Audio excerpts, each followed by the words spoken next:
लिंगाष्टकं ब्रह्ममुरारिसुराचितलिङ्गं निर्मलभाषितशोभितलिङ्गं जन्मजदुःखविनाशकलिङ्गं तत्प्रणमामि सदा शिवलिङ्गम्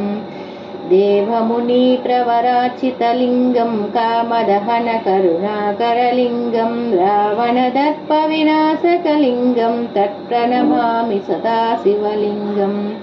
सर्वसुगन्धसुलेपितलिङ्गं बुद्धिविवर्धनकारणलिङ्गं सिद्धसुरासुरवन्दितलिङ्गं तत्प्रणमामि सदा शिवलिङ्गम्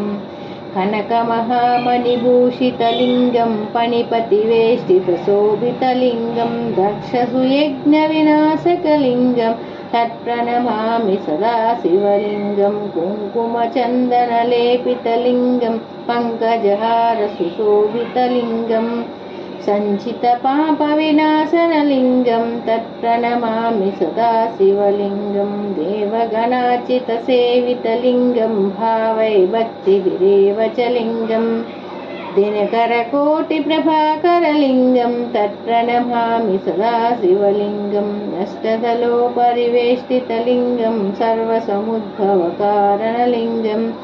अष्टदरिद्रविनाशनलिङ्गं तत्प्रणमामि सदा शिवलिङ्गं सुरगुरुसुरवरपूजितलिङ्गं सुरवनपुष्पसदाचितलिङ्गं